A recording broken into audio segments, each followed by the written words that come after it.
Welcome back, Cyclone fans, to the latest edition of the Nightcap presented by Estas. I'm your host, Aiden Wyatt, joined by Nate Schuster and a friend that we haven't seen for a while, Corey Morrissey. Guys, how we doing? Very good. All right. Well, without further ado, time to bring on the man of the hour, George Conditt. The show. How's it going, George? Right before we went live, I think we should acknowledge that it's a cyclone state. Oh, for sure. It's Officially. Officially a cyclone state. I mean, it's been a cyclone state since, November? December? What was that? One or two, but it's been a cyclone state since then. Immediately after whatever the football game was. Yes. Yeah. We don't talk about that. That didn't happen though. So What football game? But it's been a cyclone state and it forever will be. I don't care what little brother says. Hell yeah. So I guess we'll just go ahead and dive right into things. Yeah. So what kind of brought you to Iowa State to begin with? The culture, man. I loved being around fans. I loved being around the environment. I kind of embraced it and fell in love with it. And that's why it's so bittersweet to leave now. Mm-hmm. But I'm ready for the next step in my life. Obviously, Iowa State will forever be home to me. So yeah, one thing you talked about was embracing being a Cyclone, and I think someone tweeted a while back, "How is George Conditt everywhere at the same time?" So what did it really mean to you to embrace being a Cyclone? Yeah, it just means just trying to be like the tweet said, be everywhere at the same time. Trying your hardest to show support to so many people. I was just at the softball game this weekend where we smacked Iowa. Mm-hmm. So that was fun to watch. And I tried throughout my 4 years. I tried to go to as many events as I can. I went from swimming to wrestling to women's basketball to golf to volleyball, track and field. I try to go to as much as I can while enjoying this experience. And that's why a lot of people like me, I guess, because I was not only a player, but I treated myself as a fan as well. I was a fan of Iowa State. I forever will be. What was your favorite sport to attend that maybe you weren't real familiar with? Basketball, but other than that, softball was fun. Softball was always fun. They make the games really interesting for some reason. I don't know. But softball, definitely wrestling is cool. I just started doing wrestling it was sophomore year I went, couldn't go junior year, and then this year I went to a few. So wrestling definitely is cool.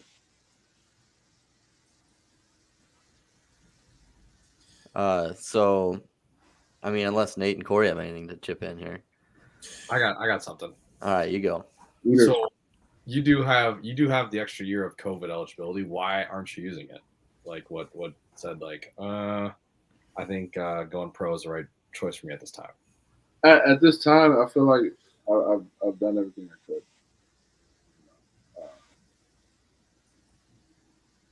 You only have so much time in your life to play the sport, and it's about time that I start making a living out of it. Understanding that IL is happening, but it could be there one day and be gone the next, because they can put regulations on one thing as soon as if something happens. So with this, I just feel more secured, a lot more happier.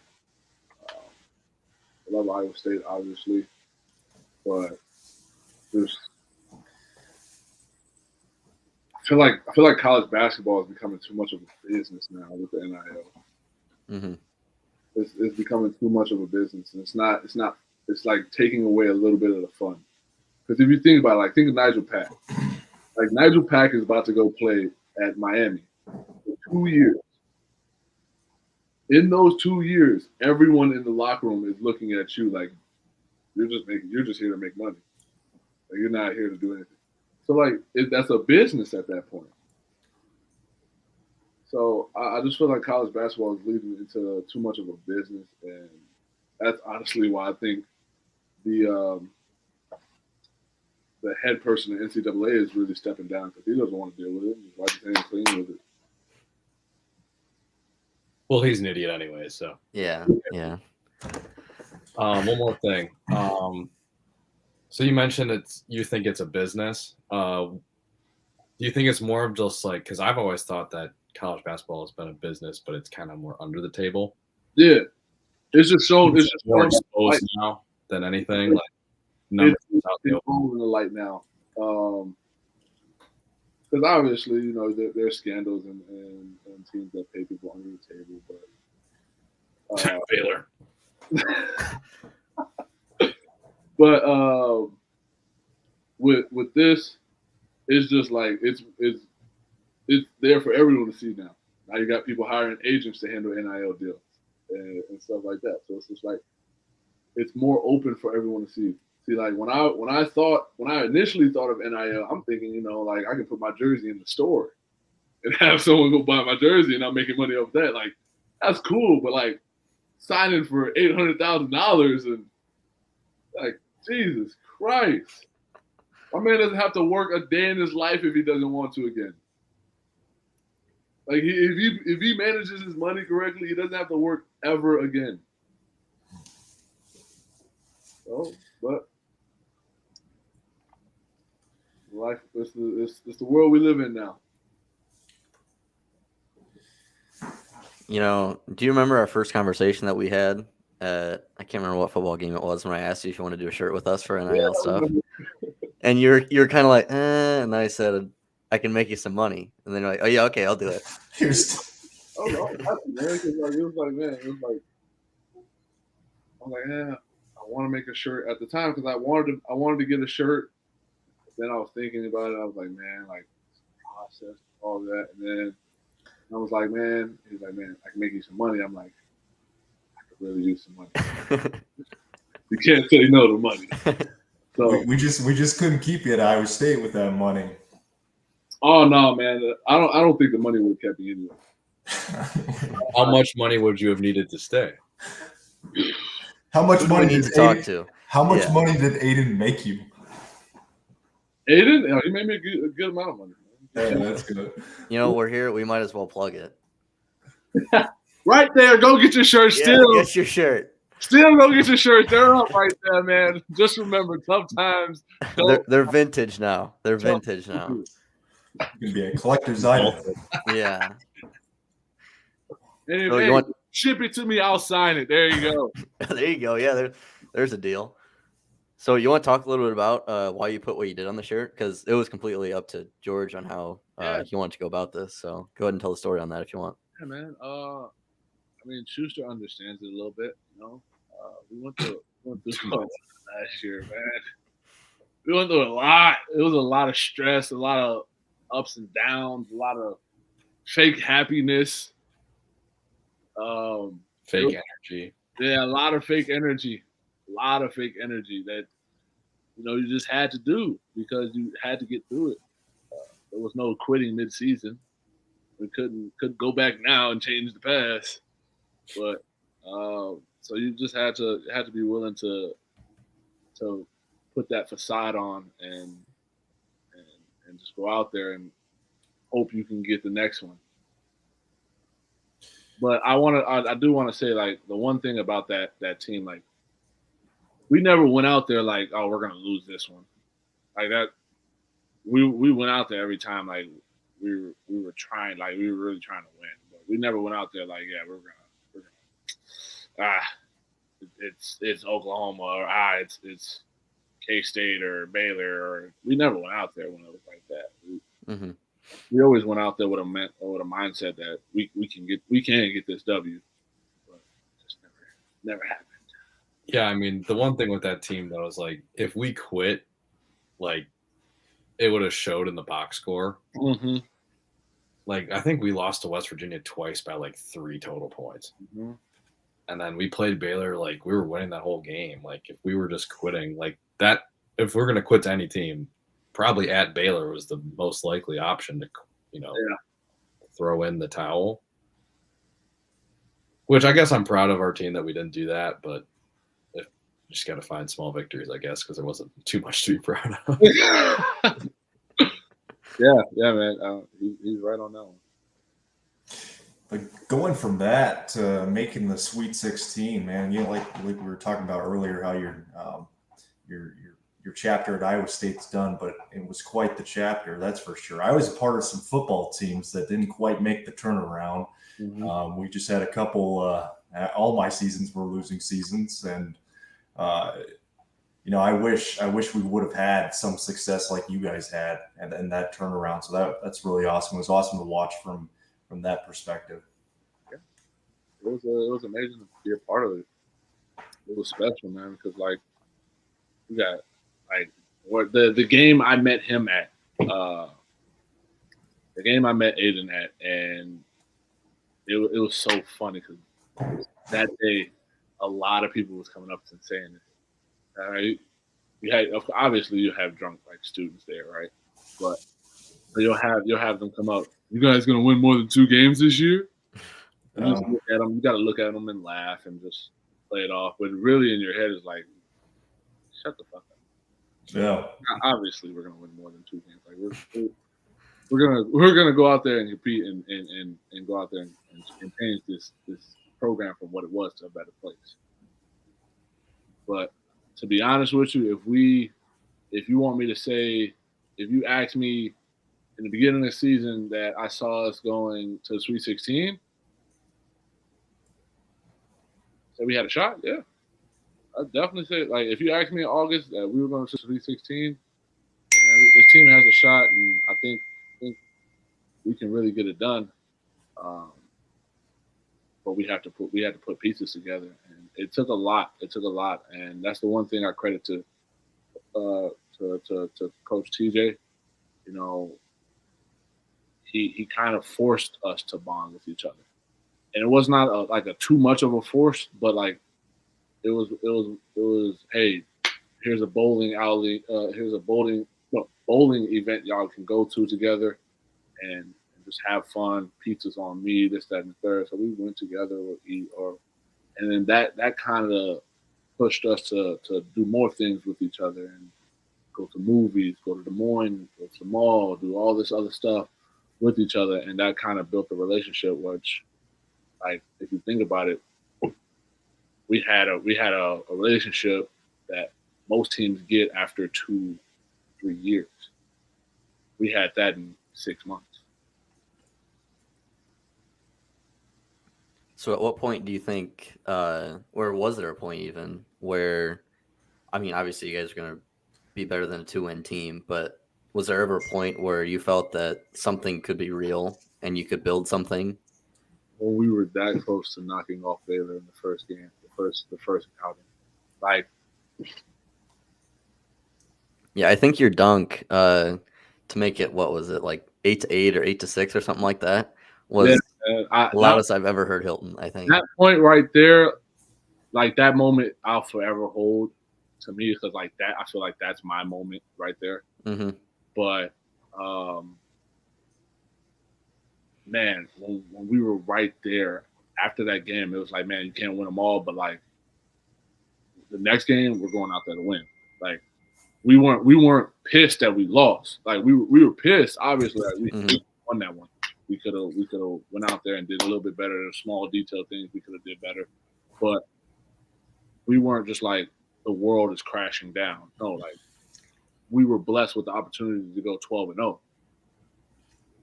No, we're gonna take a loss here and there, but it's the way we bounce back. And that was kind of our mentality the whole season. No matter what, take a loss, try to bounce back. Yeah, I think most Cyclone fans that was the day that we realized from the fan perspective, Yeah. like that it was something real, because that was first time I'd ever seen an Iowa State team lose and no one leaves their seats and gives them a standing ovation on the way back to the locker room. I've never seen something like that. That was pretty special. That was wild. Just like feeling that moment, to know that Iowa State, like, they recognized you Mm-hmm. for what you just went out there and did. Like, you guys went out there and battled, and we recognized you. That was amazing.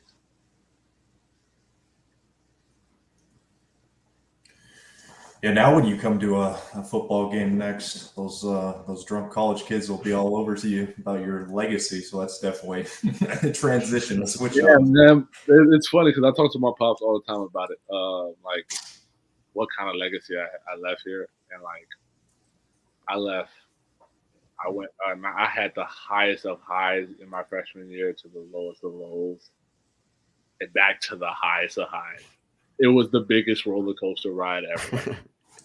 And for it to end in Chicago, my hometown, it was bittersweet. Because you know, I got to play my last game in front of my family. But it sucked because it wasn't the way you wanted it to end. Because it's funny. It's funny I say that because, like, I had to do an interview for I think it was CBS, and they were asking me, and the lady that was interviewing me, I hate her. I don't know who she is. I hate her. Lady, she was interviewing me because, like, she was asking me these questions, and like, she was like, "Oh, like, how far do you guys seeing yourself going to the tournament?" I'm like, obviously, I see us going to, Final Four, and from there, who knows what happens. And she just had this little smirk look on her face, and I didn't like it. I don't know why. I didn't like it. But it was probably unintentional, but I just didn't like it. And I'm like, in my head, I'm like, man, like, another motherfucker that's doubting us. But to her, I guess she was right. So you mentioned your dad.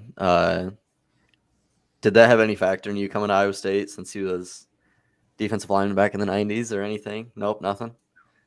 It made him happy that I came here, but I didn't. Yeah. No, I didn't come here for him. I always give him crap about it. That now when you look up George Conditt Iowa State, you find me. You won't. You got to go like 7 pages down to find me. So I always give him crap about that, and I feel like I left a legacy here for myself. And, it wasn't about being a legacy from him. So what factored into coming to Iowa State then? I mean, you mentioned the culture, but yeah. I mean, you had the opportunity to kind of stay home and go to Illinois, maybe. Yeah. Just looking at your offer list here, but the class I came in with, one of the best classes that came here. Mm-hmm. Taylor and Tyrese, Dion, who's currently in the transfer portal, and I look forward to seeing where he goes. Nate Schuster, Carter Booth, Rick. We had a great class. Class right there. Elite class. But that was a part of it as well, playing with my friends. But then also, just growing up watching Iowa State, it was kind of like a dream school for me as well. But it wasn't anything that was forced on me by my father. Cause like I loved watching when George Niang and Monte Morris went to the Sweet 16, and I was this close to getting a ticket in Chicago, and I'm like, so when it happened to me, and I'm like, man, like I'm trying to get tickets for everyone to come. But it was cool, man. The whole ordeal of picking the school was cool, but in my heart of hearts, I really wanted to be here. George, I want to add on to your point. The good thing for like our incoming class, like we got to see like Naz and Monty. That was wow. Like while we were in high school, so like we're like living Yeah. basketball, like trying to get there, and then seeing them, it was like, like, Yeah. dude, I want to be them. Like, Yeah. Yeah. We got to see all of that. Like my first game in Hilton ever was when they played Baylor, and Baylor was ranked like 2 or 3 at the time. And he had Evan Motley. And Motley was killing that game. Killing. But I remember Deontay Burden hit like a clutch shot at the end. It was wild. It was crazy. But being there in that atmosphere, like after that, I was like, yeah, man, like I really want to go here. Like, don't get me wrong, all the other schools that recruited me, like they definitely 100% had a shot. But I just felt comfortable here. one more thing. Will there be a George Conditt V going to Iowa State? I hope not. I hope God there's no 5th. Man, I hope there is. Like, I hope to God I don't get forced into naming my child the 5th. Hey man, I think I want it to end at this point. I want him to be his own person. the V looks cool though. You already got the V I. would look good, I know yeah. he looks cool, but it's just like you can't drag it on too long. Make him make the decision. Like, Yeah, get to V, and because you can't do picks. This is like LeBron did. Let his son choose Bronny or LeBron. Yeah, Like like Georgie or something. I don't know. And I can go with like Jesus Christ. No, I don't know. As far as my son going here, I don't know. I don't know where I'll be in that time of my life. I would love for him to go here, but that's his choice. Maybe in the future there'll be like 4 or 5 of your sons, and then you'll be like on the 5th one. Like yeah, that's George. That's George. Man. Yeah, you could have like 6 boys and just be like, yeah, that'll be the 5th. yeah. Yep. Nah, I don't know, man. I don't know. Having a kid is something I look forward to in the future. I definitely do, because I know I'm gonna be a dope ass dad. I'm gonna be a dope ass dad. Print the shirts. Dope ass dad times New Roman. Dope ass dad times New Roman. That's dope. So what would you say, and this is kind of a 2-parter, best memory as a Cyclone, like on the court, and best memory off the court that maybe no one else would have seen? Okay. I'm sorry. I lost you for a second. What happened? What would you say your favorite memory as a Cyclone is on the court, and then something off the court that we might not have seen from a fan perspective? Favorite moment on the court would have to been. What was it? To this day, I don't know why it's stuck in my head. Mizzou was my first very big time game, and I remember checking in very late and just like being starstruck at like Hilton Coliseum and like everything. I checked in, I was like, what the fuck? and I was backpedaling because someone was shooting a free throw. I was backpedaling, and I'm looking up and I'm seeing all the fans. And I'm like, damn, I'm in college now. But that was my favorite moment, because that was one of the best moments there, because it was my first time experiencing that. Favorite moment outside of basketball? Definitely storming the field of West Virginia. We did that together. Storming the field, West Virginia was fun. Storming the field last year was fun. Yeah. I got to conduct the band. That was outstanding. Fun. I loved it. I didn't know it was going to happen. They just invited me up there, and I was like, man, who's going to turn down this moment? Not me. You can't turn down that moment. Oh, to direct the Iowa State band? Come on now. I might put that as my profile picture. I was gonna say, how many people know you did that? I would have called you the conductor all year. I don't think many realize that I did it, but I'm glad they didn't. The I got a conductor. lot of crap from my coaches for like 2 weeks after that. They were like, "Man, you're gonna go conduct the band again." And that day, actually, that day is when my teammates started calling me Mr. Cyclone. Because they're like, "Oh, George gets everything he wants. Whenever George wants something at Iowa State, he's gonna get it." So that day is when they started calling me Mr. Cyclone after I conducted the band. So what else would Mr. Cyclone get then? I don't know, nothing no more. Nothing. I don't know, man.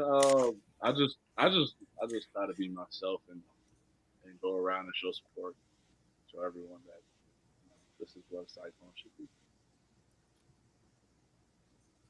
So we've touched on your Iowa State career quite a bit. How's Puerto Rico been? Tell us a little bit about that. It's been good, man. It's been good. It's been tough traveling back and forth and not really getting a rhythm. Obviously, I'm still working out. I'm still lifting, still getting shooting workouts here at Iowa State on the weekdays. But it's tough on the weekends because you gotta fly, get in the night before the game. Day of the game, I come in early. I shoot. I try to get a rhythm, and then the game time, and it's like it all happens fast. And then the next day I leave. So it's difficult, but like I'm loving the opportunity I got. Like I just got to play against Thomas Robinson. Like that's big time. And he becomes a friend of mine after playing with him and talking with him and stuff like that. So it's amazing how basketball can really take you around the world if you really treat it right.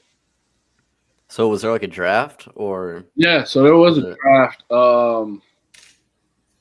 Basically, I was automatically in the draft during the season. It happened kind of in, I want to say, February. I was already in the draft because I'm descended of Puerto Rico. I'm descendant of a Puerto Rican. So I was already in the draft. So it was really just an opportunity. Like I could have went there. I couldn't. I probably, like if I didn't want to go there, I couldn't. I didn't have to. If I wanted to go there, I could. So it's something that I thought about after the season, and I was like, man, I can really use this platform. It's really good. It's a really good league. A lot of the centers in the league are ex-NBA players, big time EuroLeague players and stuff like that, because they come in during the summertime and instead of paying someone to work them out and do all this, they'll just stay in shape and keep playing and make money. So it's a good league. I look forward to it. It's a well-respected league around the world, and I really want to use this platform to build myself and get kind of rebrand myself. Mm-hmm. A lot of people seen Iowa State George. Not a lot of people have seen outside of Iowa State George, and that's it's funny because like Cyclone Larry tweeted it one time. He said George was shooting over 40% from three in Puerto Rico. Chuck one up. It's okay, big fella. And in my head, I'm like, man, I really want to. But I haven't shot. I wasn't shooting then. Like I haven't shot until after you stop doing something for a while, you lose touch. So I stopped shooting. Wasn't what the team needed from me. I just did what the team needed from me. So that's pretty interesting because one of the complaints I had all season was like guys weren't shooting those. You get that elbow catch. Mm-hmm. Were you not allowed to shoot that shot? I was told that it's better for me to pass the shot. So you were told not to shoot that shot. I was told it's better to pass the ball. That's why I averaged 60 assists. Not average. That's why I had over 60 assists this season. So they told me, pass the ball. So I You did. could have had 120 points or so. What'd you say? You could have had 120 more points. I mean, yeah. But I was doing what was best for the team. And what was best for the team was get Isaiah the ball at the post. Give Isaiah the ball. Get the fuck out the way. A little dump down pass and get the fuck out the way and mid-range step back jumper. So, descendant from Puerto Rico, is that like grandma, grandpa? So both my grandmother on my mom's side and my mom. Do you have any family there? Yeah. I have some aunts, some cousins there. They're planning on coming to the game. Right now they're in the States because it's a little bit warmer now. So they're planning on, after they're done visiting with the family and everything, they're going to go back and plan on coming to a few games. So That's awesome. I wouldn't say like any of my games are like, the farthest game is like an hour and a half. Nice. So it's all there. There's a lot of teams there. Like, people don't understand that. There's a lot of teams in the BSN. So it's fun. You get to play good competition. So you want to talk a little bit about growing up in a half Puerto Rican household, I guess?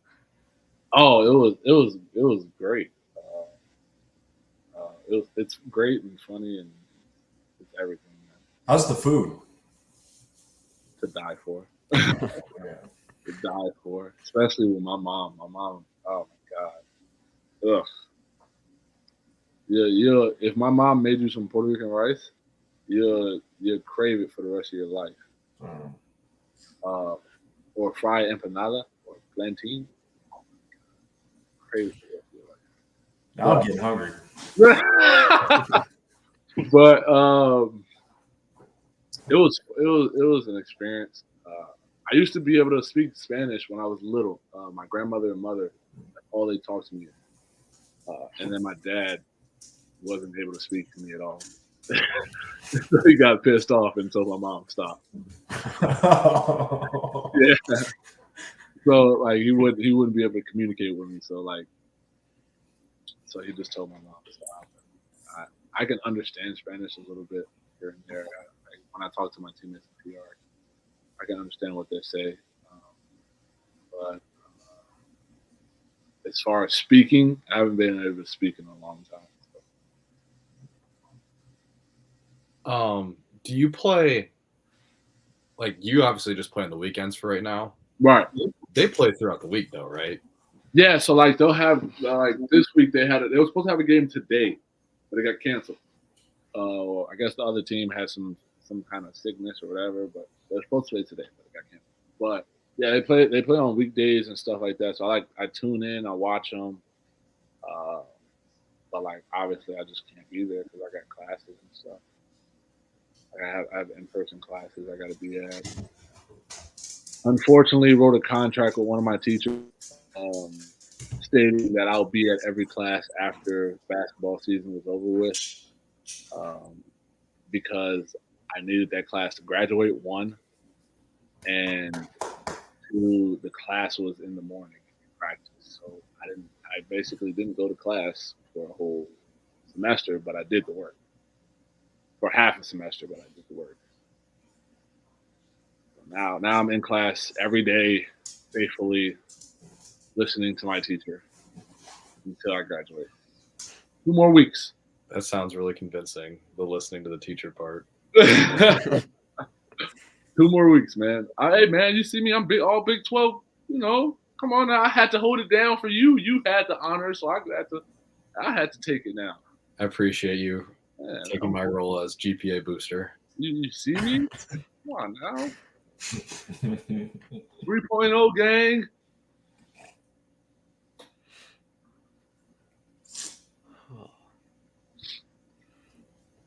What else we got? Oh, yeah, anything else I want to talk about? I don't care. I'm sure I could think of a funny question here. Let's go, Schuster. Come on. Quitters. Well, George, right before you got on the call, Aiden was talking some mad shit. We were talking about his intramurals, and supposedly he thinks he's a baller, and he thinks I'm the that coach. no, he thinks he can take you one-on-one. So I think we should set that up in person sometime before you leave for good. Where Lead State? I don't. Dude, I'll even come down and ref that. Yeah, I'll only go if Corey is reffing. Schuster, remember the old lead runs? Those are fun. Oh, that's actually a really good story that we could talk about. Yeah, that's a really good story. I don't know if Aiden, if you might not have been at Iowa State yet, but there was a video on, was that Barstool? It made Barstool. It made main page Barstool too. Yeah, was that the spring before 2-22? That was Tyrese's last year, right? Sophomore year. Yep.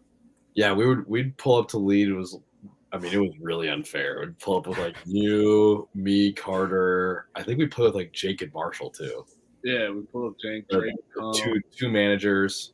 They were like they could play a little bit. Like they're pretty damn good. Trey would come. Yeah, Trey came a couple times. Yeah. Ron and Nate came a couple times too. Yeah. That was really not fair because it's different. Like Ron never liked me going with him though. He never did. He's like, you bring too much attention. Yeah, because you just dunk everything. What am I supposed to do? The ball is right there. What am I just lay it up? No, but I caught a mean body that day. Which happened to be like our student trainer's little brother. So the next day it was like, hey, Kenzie, George just absolutely postered your little brother at work yesterday. He kind of went viral for it. So here you go.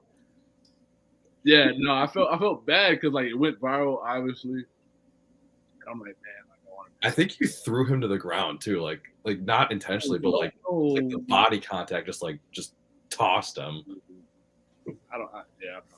But I felt bad for him because like after it went kind of viral, I was like, man, like that sucks. I get a ticket to the game or something. Like, man, I felt bad for him. I was like, but I appreciate you doing it, but like I feel bad for you. So wait, did he jump with you? Yeah, like he jumped. He jumped on a lob. It was like DeAndre Jordan, Brandon Knight, but like it was a lot more demoralizing.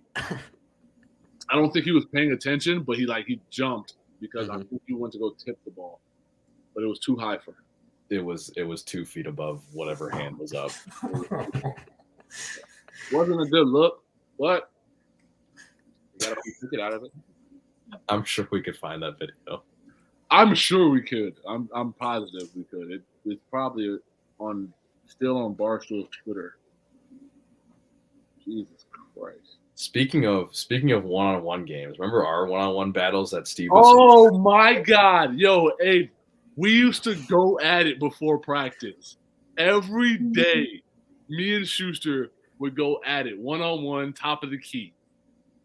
We didn't do any dribble limit though, because we were just trying to like fuck around. Yeah, we were obviously just fucking around, but like we used to go at each other every day one-on-one, and it got to a point where like the team would watch it before practice.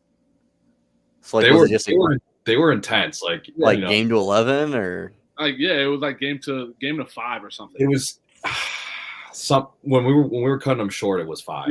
Yeah. Because it was like practice starts at 3:30 and it's 3:26 trying to sneak one in. Yeah, we were always trying to sneak a small little game in. All right, let's go, quick one. But at first they were like game to 10, and this is when Schuster. This is prime Schuster. Don't get me. This is prime Schuster before the back, prime left hand and right hand dominant Schuster. Ambidextrous, baby. That's honestly the only reason I could. So he would go left. He would do a little crossover, get to the left, and Schuster's right-handed. So it frustrates me all the time because he will go left and throw a sky hook up. And I'm like, there's no way it goes in. Hits the backboard, goes in, drops it. Oh my God. He used to get so mad over the high arc. And then there was points in times where this is when I was like developing the jump shot and all that stuff. So like shooting turnaround threes. But I remember one move that made Schuster. Oh, I know it. The right wing. Yeah. Yeah. So I would obviously catch the ball. It was like side dribble. Like a side dribble step. It was like a side dribble, pound dribble, and then shot. And Schuster would be so pissed at me making it. He's like, he can't even fucking do this. I was so mad because you wouldn't do it in the game, but you'd make it in the 1-on-1 every time. And I was doing what was best for the team my entire team career. All right. You can't. You shot that shot every game, you'd be a 1,000-point scorer. I know I would. 35. I was kind of upset when I didn't get a ball for 100 blocks. I was like, what? Where'd you finish in the finished standings fourth. for blocks? 4th? Yeah, I was like, That's I was kind of upset. Like, well, we're gonna start a campaign for you to get a damn ball that says you're 100 giving blocks on it. you're giving people, 100 threes, and I'm like, what? Threes I can't are get 400 blocks. I thought that was a good accomplishment of me. But all right, shows my worth. So who won the one-on-ones? If I think about it, They were pretty close to even, but I'd say George won more. yeah. Think about it. I'd steal a few. It was because we would do 7-game series, and it's It usually went to 7 or 6. usually went to 7 or 6. Yeah. But overall, I think I might have them on a few games, just like probably 2 to 3 games I might have them. But I mean, how many do you think we played over the course? At like Probably over 200 plus? 150 plus, yeah. I mean, however many days are in a season. Yeah, we played almost every day. It was insane, but it was fun. Except for the day before a game. Then I would play with Zion. That was my freshman I played with Deuce once, and he was actually easier to play than you because you can actually dribble with both hands. Left hand. Yeah, his right wasn't developed. Left hand. You know who's the worst to play against? Who? Solomon Young. Oh my god. I probably played him 30 Oh, times. yeah. I love Solomon. I love Solomon. This is another thing we're gonna talk about. I love Solomon. Like everyone here probably thinks Solomon is an outstanding dude. First off, I'm exposing him. He's the most quietest person on the planet Earth, but owns 2 cats. Owns 2 cats, doesn't cooks a lot, won't cook for you, but he'll cook for himself. Cooks a lot. What else? Solo. He. Have you ever seen that podcast where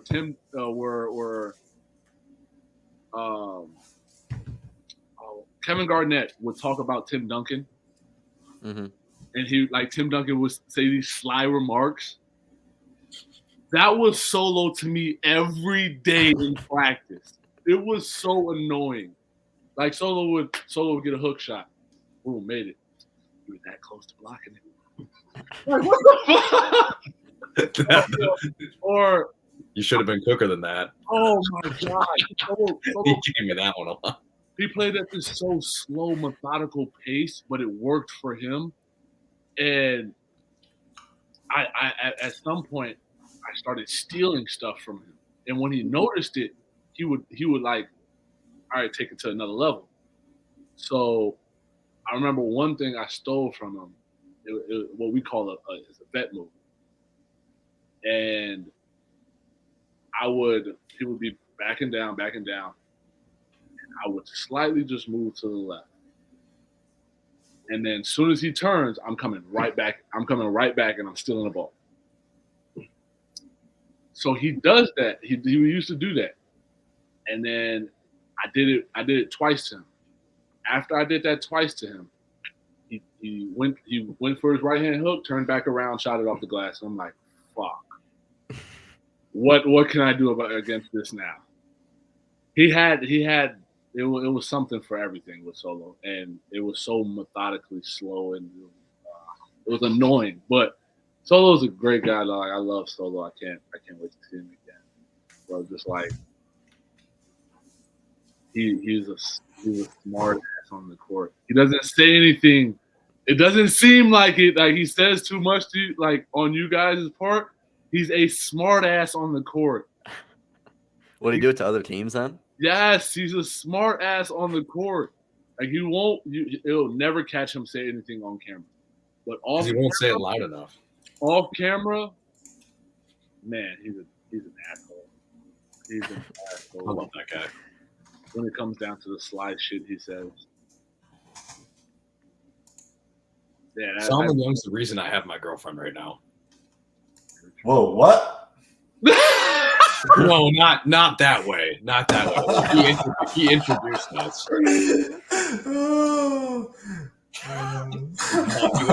He was trying to. He was like, I don't know. They were like talking. They were like talking about like talking to her roommate, like, and Solo were like, talking, and Laura must have came up and was like, "Do you know Nate?" And I was like, and Solo called me at 3:30 a.m.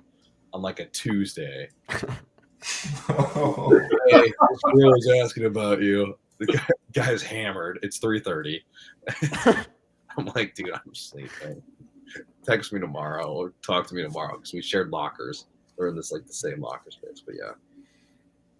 Oh my god, that Solo was hilarious. But it's so funny because like I make jokes about it. I will make jokes about it all this year with like Micah and Vic and stuff. Like if Solo had to be on this year's team, he probably would have got kicked off. He's strolling in 5 minutes before everything. Stroll in 2 minutes before practice and bump everyone off the table to get taped, and then be on the court before everyone does. And I don't understand. Okay, so background for you guys that might not know. There's a seniority rule in basketball with how you get your ankles taped. So like Solo was obviously always older than everyone else. Mm-hmm. So anytime he walked in, he just looked, and he's quiet. He'll just go. You can't say nothing. You can't convince it. No, like if someone bumps you, Vic, our trainer, is not taping you until that person ahead of you gets taped. So I remember like my freshman year, I got bumped like 5 times. I ended up being late to practice because I got bumped. But I showed up an hour before practice to get taped, and I showed up late to practice. It was real because I remember who bumped me too. Nick Babb came in first. Mario Shayak right after. Zoran. Then Zoran. This is when Zoran was wearing actual tape before he went ankle bracelets. Ankle braces. Then it was Zoran, and then T. Lou. He was a sophomore and bumped me. and then Lindell came in and bumped me. And I was just sitting there like, yeah, this is amazing. This is awesome. Go right ahead. Yeah. And the worst one to get bumped by was Babb. Because Babb wouldn't say nothing to you. Like he was almost like Solo, but it was more annoying because he would come up to the glass and knock on it. He'd just knock on the glass. And it would be that moment of silence where no one the person who's getting bumped doesn't want to look. But then you look back and it's just him smiling, and you gotta get up. No, but he did that to like get a rise out of you, though. Yeah, he did that. He always did that to get a rise out of me, and it was annoying. It was annoying. That's honestly, he's probably the funniest teammate we had. Babb was hilarious. Babb was hilarious. Hey, Schuster, did you know TJ took that away this year? He took the bump system out. The what? He took the bump system out. Like you can't do it in the training room no more. Well, now that you were the big dog on the right, team. As soon as I'm the big dog. campus. I'm like, I'm gonna bump everybody. I'm finna torture them all. That's why you're not coming back. Take it away. I'm like, nah, man, I can't do it no more. I'm out. Not money. I'm out. Tape. The disrespect. Man, what? It was your turn. I'm like, man, my junior year, I was like, man, I can't wait. I'm gonna bump the shit out of all these people. I'm like, man, I can't wait, man. Next year, I'm bumping the shit out of everyone. I'm gonna just wait until someone walks in, and then I'm gonna bump him. But no. Double tape, triple tape. Right. I'm gonna bump him, not get taped, and then come back and bump again. Cut it off because it wasn't good enough. He took it away from me, and I was so upset about that because I was looking at people like in the beginning, they never told me about it because that's when I got back from Puerto Rico. So when we were practicing in the summer, I would walk in, like the first practice, I walked in, and I looked, and it was Trey. So Trey knew the system. So I told Trey, I was like, yo, Trey got up, right? And then the next day I went to do it. It was Gabe there. And I'm like, I still got seniority over him. No matter what. I've been here for 4 years. Yeah, I was like, yo, you got to move, fam.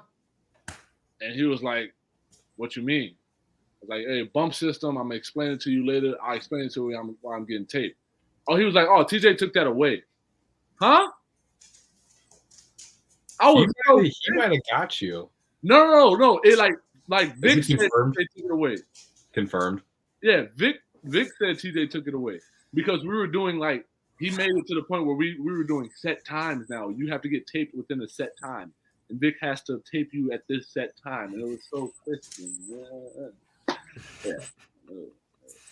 I just wanted to come in and get taped, man. But obviously, you know, I couldn't have my fun with it. It was upsetting. It was like if when you were playing at Iowa State, Corey, like if a senior came in there that's been there through the grind of it all, it's mutual respect. Like, yeah, like he's gonna get taped before you. Yeah, like guys like Jake Knott and AJ Klein. Yeah. If they came in, we knew we were like, all right, yeah. Yeah. No respect for me. Nothing for me. Nope. Sorry. Oh, dude, that's funny. Nah, my Iowa State journey is hilarious. There's so many ups. There's so many downs. There's so many. But I always had fun. No matter what, I always had fun. Especially when you're hanging out with this guy, Schuster. You're always going to have fun. I will say, the one thing I'm proud of is I think I was a good teammate. I think I was just fun to hang around with, so it worked for me. Schuster was hilarious. I don't know if anyone hated me except for maybe T. Lou. But I deserved everything with T. Lou because I had purposely get under his skin. Schuster, have you told them about your drinking tricks? No?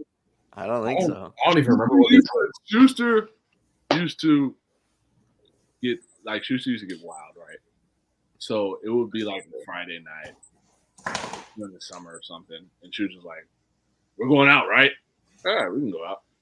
Like, all right, I'm gonna go shower. I'm gonna chug like 5 beers in the shower, and we're gonna go out. Oh, hot water makes you more drunk. It's like getting drunk in a hot tub. So when Schuster said that, I was like, "There's no fucking way this works." I tried it this year. It works. We need a T-shirt for that. It works. Get drunk. Hot shower beers, like a hot tub. The Schuster shower beer. Because I like taking really hot showers. Like I'll like just like the stereotype is like the girls will just like burn their skin in the shower. That's me too. Like I just. Oh my god, man! You know what? Just thought of Italy. So some things we can say on this podcast. And oh man, there's one story that Solo and Prentice is involved in that I cannot talk about. No, I'm not even gonna go there. I'm not gonna go there.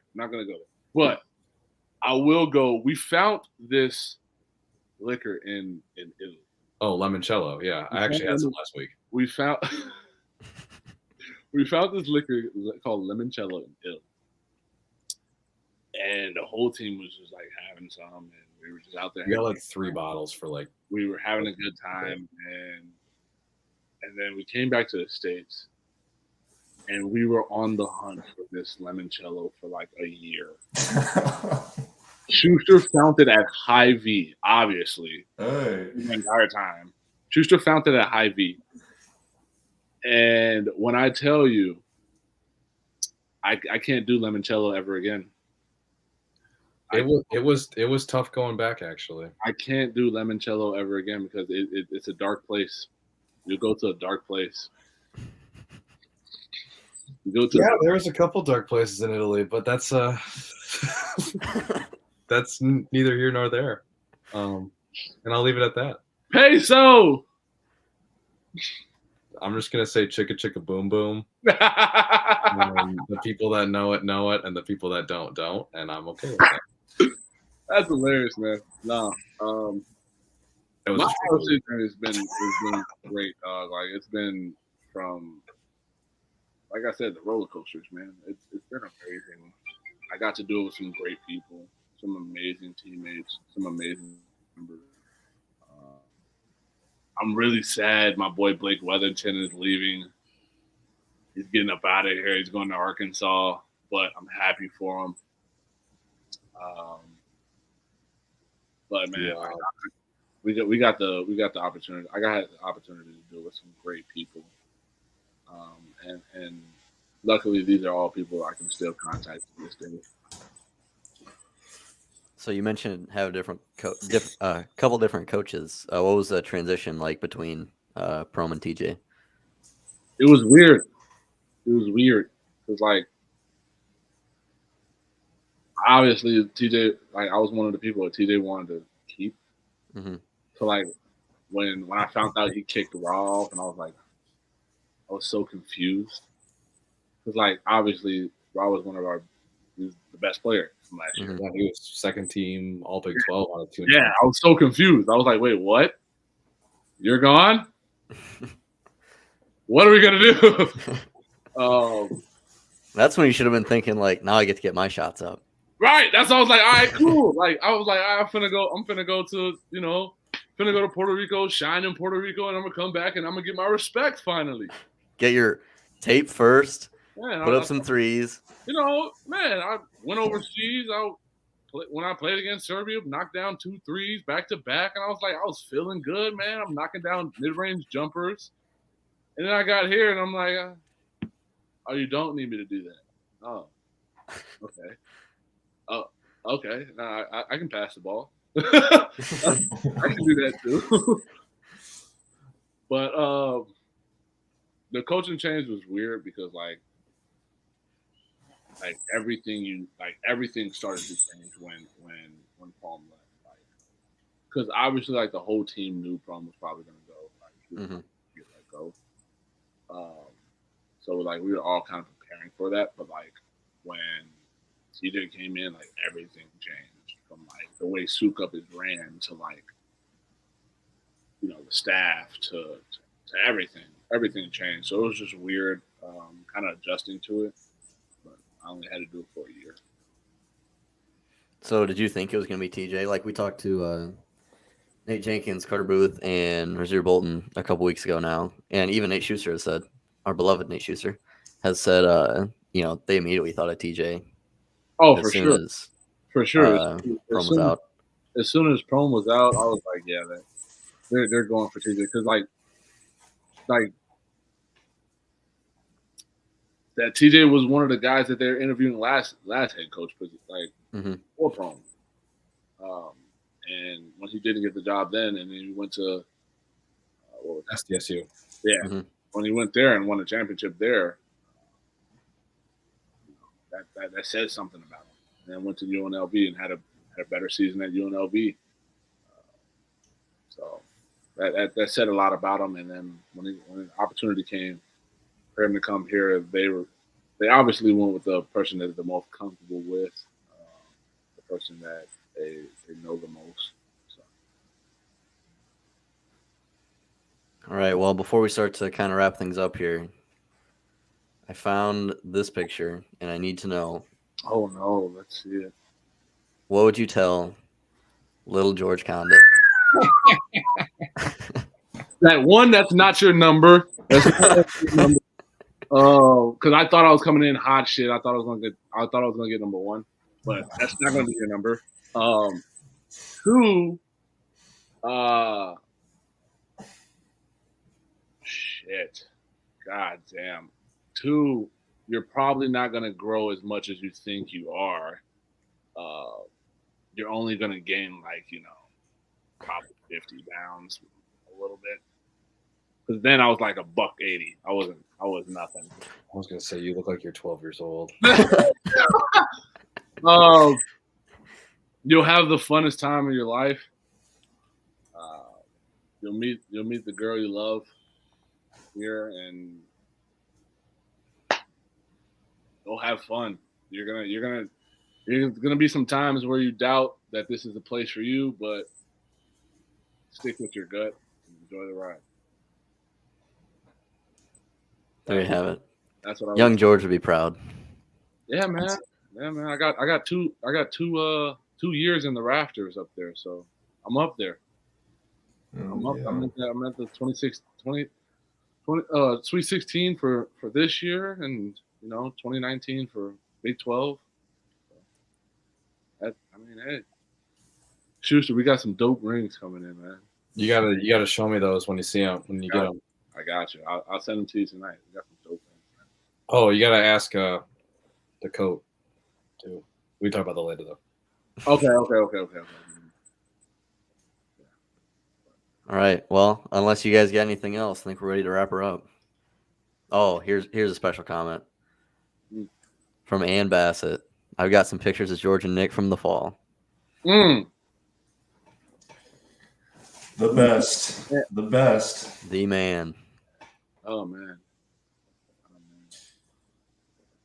So yeah, you kind of had a decent relationship with Nick Bassett, didn't you? Yeah. As you said, I look at his card. Yeah, I had a decent relationship with him. I got to meet him in the fall and talk to him a little bit.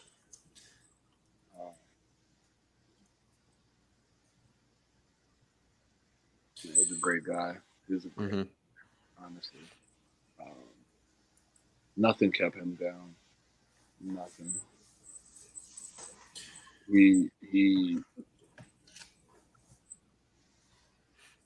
It was like he always assured me that he was fine, no matter what. And like every time I talked to him, he always assured me he was fine. And then obviously there was the promise that me and him had that I would dunk on someone this year. And I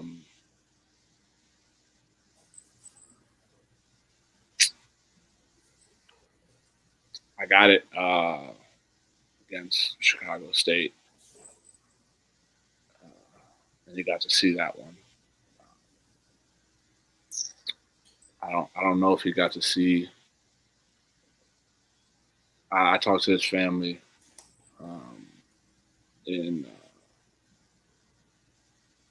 when I went there to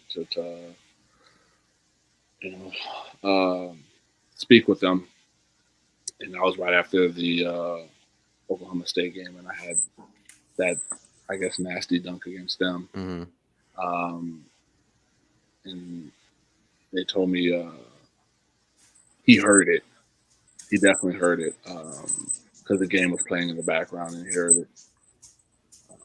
I don't want to quote anything. I can't remember too much, but I remember that he heard it. But I really wish he was able to see the one against the University of Miami. That was a really good one, and I think if he was to say anything to me right now, he would say, "Keep going, continue to be a Cyclone, because once a Cyclone, always a Cyclone. Remember to come back, and don't change who you are." I know that's one thing that he liked about me a lot, is that I was a person that was to people, always trying to be a person that made time for others. And I think that's what a lot of people like in me today. And that's why a lot of people kind of like who I am. I always try to make time for others. I always try to touch other people and inspire people and show people that there's a way to kind of be yourself and not let anyone judge you about it. Yeah, I think he'll definitely he would be proud of me today. I would agree with that. Mm-hmm. I think a lot of people are proud of you too, George. At least all of us here too. So, and Nick definitely is as well. Thank you, I appreciate that. So I guess unless you guys got anything else, I guess if you want one last sound off as a Cyclone, George, this is your chance. I don't know. Go Cones, man. Forever and always, man. It's always gonna be Cyclones against the world. That's been my things I've been tweeting out for the longest now. Ever since I made my announcement that I was gonna forego my COVID year. Mm-hmm. And now it'll forever be my thing. Cyclones against the world, regardless of who it is, especially against a Hawk. No one really cares about them, but Yeah, so we didn't really talk about that game much. How good did it feel? There's no need to talk about it. Okay. I understand what happened to them. It was another game. You got the W. Yeah, they understand what happened to them. Yeah. And for any Hawkeye fan that wants to say, "Oh, you guys suck this year. You couldn't do anything." When's the last time you made a Sweet 16? Your best team couldn't even do it. Best team ever. Best team ever.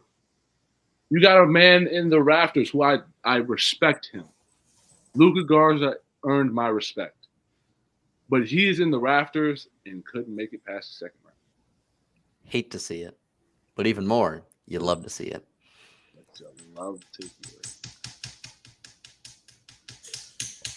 All right. I thank you guys for having me, man. I appreciate it. Yeah, thanks for coming on, George. Really appreciate it. Thank you. Definitely cemented yourself in your legacy as a Cyclone. So definitely absolutely. something to be proud of. And when you come back to the football games, I'll find you out. I'll be here in the fall. I think I'll be here in the fall for a game. Hey, and I might shove you towards the band and call you the conductor. Oh man! Hopefully the band still knows who I am. I don't think they'll forget you. Yeah, never forget you. Your legacy is cemented. I appreciate it. All right. Well, thanks for coming on, George. Really appreciate it. Thank you. For Nate Schuster, Corey Morrissey, George Conditt, I'm Aiden Wyatt. This has been the Nightcap. Go Cyclones.